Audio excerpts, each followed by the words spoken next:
જય ધન્વંતરી. મોટાભાગના લોકો દહીંને ગુણ ઠંડુ સમજે છે, પણ આયુર્વેદ પ્રમાણે દહીં એક ગુણથી ગરમ છે. ભાવપ્રકાશ નિકંટની અંદર એક આખો દધી વર્ગ આપેલો છે, જેની અંદર દહીંના અલગ અલગ ગુણો આપેલા છે. એની અંદર આપેલું છે કે દધી ઉષ્ણમ દીપનમ સ્નિગ્ધમ કષાય અનુરસમ ગુણ પાકે અમ્લમ શ્વાસ પિત્તાસ્ત્ર શૌથમેદ કફપ્રદ. એટલે કે દહીં છે ગુણથી ગરમ છે, દીપન એટલે કે ભૂખ લગાડનારું છે, સ્નિગ્ધ એટલે ચીકણું છે, અને ગુરુ એટલે ગુણથી ભારે છે. આ ઉપરાંત પાકે અમ્લમ એટલે કે જ્યારે દહીં પચી જાય ત્યારે એ ખાટું બની જાય છે. અને શ્વાસ એટલે કે શ્વાસનો રોગ, પિત્તાસ્ત્ર એટલે કે રક્તપિત્ત બ્લીડિંગ ડિસઓર્ડર્સ, શોથ એટલે કે સ્વેલિંગ કોઈ પણ જગ્યાએ સોજા હોવા, મેદ એટલે કે ચરબીના રોગો, અને કફપ્રદમ એટલે કફ કરનારું છે.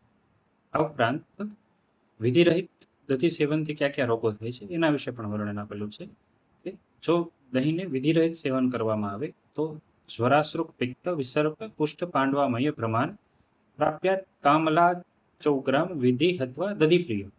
એટલે કે જ્વર એટલે કે તાવ, અશ્રુક પિત્ત એટલે કે રક્તપિત્ત બ્લીડિંગ ડિસઓર્ડર્સ, વિસર્પ પિત્તથી થતો એક પ્રકારનો સ્કિનનો રોગ છે કે જે હર્પિસ જેવું ગણી શકાય એક પ્રકારનું.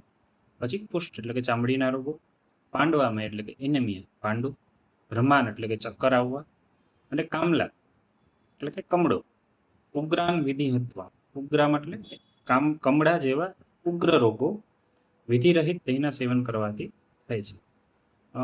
આ વિડીયો બનાવવાનું મુખ્ય કારણ એ છે કે ઘણા બધા નાના બાળકોને તાવ અને શરદી અને કફની તકલીફ થતી હોય, પછી એને નેબ્યુલાઇઝર ને એવું બધું આપવું પડે છે અને વારંવાર દવાખાને લઈ જવું પડે છે.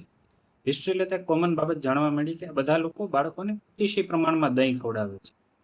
તો આ જે પણ બાળકો છે એ વિધિરહિત દહીંનું સેવન કરે છે એટલે એને તાવની તકલીફ થાય છે, એટલે જ એને કફનો રોગ થાય છે. તો આવા બધા બાળકો દહીંનું અતિશય સેવન બંધ કરાવડાવવું છે. જય ધન્યવાદ.